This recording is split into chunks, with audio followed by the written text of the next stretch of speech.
Eu ouvi, em princípio, a intervenção do Benja e subscrevo sem reserva.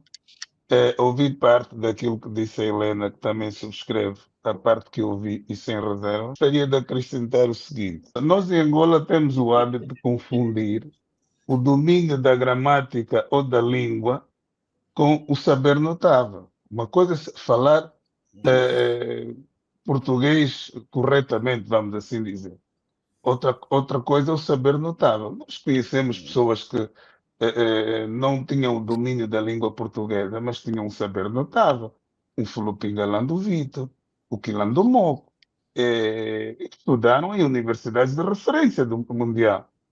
Mas como eles são irmãos nossos que cresceram e estudaram na República Democrática do Congo por força da situação política que o país viveu no passado, imigraram criança, cresceram naquele ambiente francófono e dominavam melhor o francês do que o português, porque se eles tivessem que fazer um discurso em francês, todos nós tiraríamos o chapéu a essas pessoas. Nós tivemos o exemplo do próprio Ambrósio Lucó, que foi o primeiro-ministro da Educação, não se expressava tão corretamente na língua portuguesa. Tivemos mesmo o antigo ministro da Educação, o Pinda Simão, também não me parecia ter um perfeito domínio profundo ou fluente, como muita gente diz que é, mas ele tinha, pela estrutura do seu pensamento que escalpelizava, dava para ferir a qualidade intelectual dessas pessoas. E, portanto, é preciso não confundir uma coisa com outra, até porque ciência é sinónimo de verdade.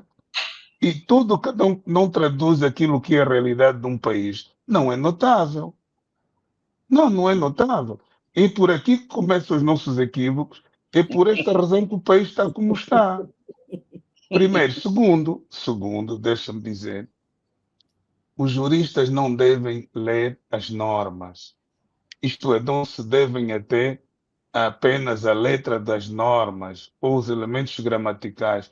Devem ir mais a fundo. Por isso é que eu sempre disse e repito aqui, porque o saber não ocupa lugar. Já Aristóteles dizia que o homem aprende desde o berço até o túmulo e ainda assim morre ignorante. É, ler a norma é uma coisa, interpretar a norma é outra coisa.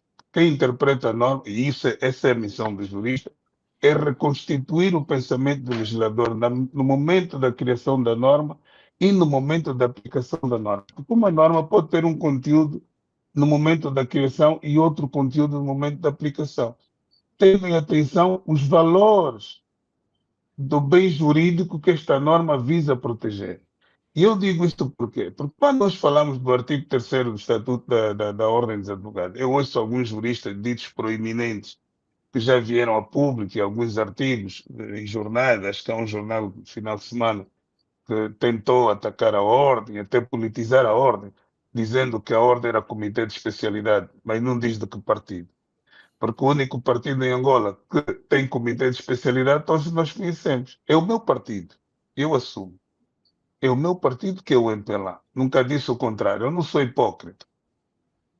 Eu sou do MPLA e é o meu partido que tem comitê de especialidade. Os outros não conhecem comitê de especialidade. E, portanto, pelo facto da ordem promover um debate sobre um tema atual e do interesse de todos, as pessoas acharam que a ordem estava a fazer política. Por quê? Porque essas pessoas entendem que determinadas matérias são da competência exclusiva de uma elite. Mas eu queria dizer que o artigo 3º, a linha A do Estatuto da Ordem, não deve ser lido, deve ser interpretado. E quando eu ouço juristas ditos por eminente a dizer que a Ordem não tem legitimidade, nem cabe nas suas atribuições promover debates dessa natureza, porque entendem que o pacote legislativo é privativo dos deputados e dos partidos que o assentam no Parlamento. Isto não é verdade. Essas pessoas não conhecem a Constituição. Aliás, eu tenho dito, e repito novamente aqui, que muitas das vezes chego à conclusão que as pessoas que elaboraram e aprovaram essa Constituição não a leram antes de aprovar. Começaram a ler depois de aprovar, porque nem sabem o que é que lá está escrito. Porque se nós formos aos artigos 52, 53, 54, está tudo lá.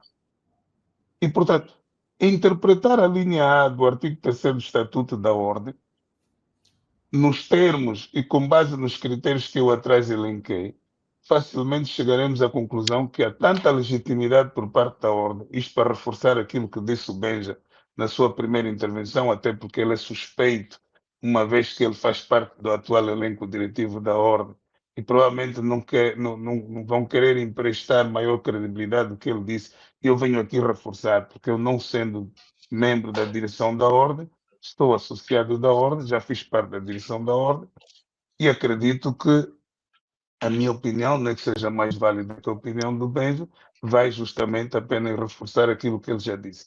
Quem interpretar o artigo 3º, a linha A, incluirá que a ordem é o advogado da sociedade. E no exercício desta função é que ela defende o Estado de Direito Democrático. Eu digo que é Estado de Direito Democrático, primeiro são as leis, depois é que vem a democracia. Por isso é que estamos aqui a discutir o pacote legislativo eleitoral. Porque se é uma lei que vai definir se o Estado é democrático ou não é. E, portanto, a eleição vem depois. Aliás, a própria doutrina hoje já tem procurado corrigir isso, embora a nossa Constituição ainda diga Estado democrático e de direito, mas a doutrina já defende Estado de direito e democrático, ou democrático. Para dizer o quê? Que a ordem e o advogado da sociedade, e é no exercício desta advocacia em nome da sociedade, que promove este debate para recolher contribuições e fazer chegar a quem de direito para emprestar maior qualidade às soluções legislativas que se querem aprovar nos próximos tempos. E como diz o ditado popular, quem não deve não teme. Quem tem medo do debate sabe o que é que está a fazer, sabe o que é que anda a fazer. Por isso é que receia que as pessoas discutam os problemas de todos nós, porque podem pôr em causa as soluções que eventualmente queiram fazer aprovar. E eu vou mais longe, essas matérias relativamente a questões de natureza transversal e estruturante deveriam, no futuro, do ponto de vista do direito a constituir, serem sujeitas a uma votação por maioria qualificada, para obrigar o quê? A negociação entre as várias forças políticas com assento parlamentar. E mais do que isso, eu iria até muito mais longe. As matérias estruturantes deveriam ser antecedidas de um referendo para que os cidadãos fossem ouvidos. Quem não sabe o quanto a casa gasta pode pensar assim, mas quem conhece a realidade do país, e é esta linha que todos nós estamos a trilhar, mas era preciso esclarecer para não sermos amanhã apelidados de membros do Comitê de Especialidade, não sabe de que força oculta se trata. Nós somos cidadãos, antes de tudo somos cidadãos angolanos, e como tal temos todos o mesmo direito de nos pronunciarmos sobre o futuro deste país e sobre o caminho que este país está a trilhar. Porque antes de sermos militantes desta ou daquela força política, primeiro temos que nascer angolanos. E só quando atingimos a maioridade é que estamos habilitados e legitimados para nos filiarmos a uma força política. E é preciso que seja invertida esta ordem de valores, das pessoas se colocarem primeiro como militante e só depois como angolano. É aquilo que o Ben já disse. Quem pensa na construção de uma verdadeira nação angolana não pode ficar indiferente para com a situação que o país está a viver. Agora, quem pensa na manutenção do conforto do grupo, aí sim, todo, toda solução, toda medida, independentemente da sua qualidade, vale, porque é isto que vai manter o conforto destas pessoas. Mas quem assiste, quem vive em Angola, sabe que a grande maioria não está confortável com a situação atual.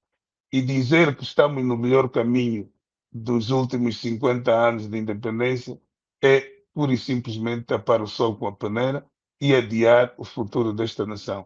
O que nenhum angolano são e honesto deve permitir é que justamente isso aconteça. E por essa razão é que o debate deve ser, de facto, uma realidade neste país. O partido no poder, se quiser evoluir, tem que participar dos debates, porque eu receio que em outubro também vamos assistir uma providência cautelar a proibir a realização proposta pela Igreja Católica do Congresso Nacional sobre a Reconciliação.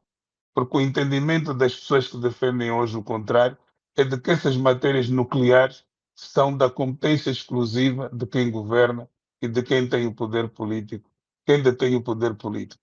Todas as outras forças vivas da nação não devem ser tidas nem achadas e não têm legitimidade para discutir as questões transversais, estruturantes e essenciais da vida de cada um de nós, que em conjunto formamos aquilo que é a vida da nação angolana.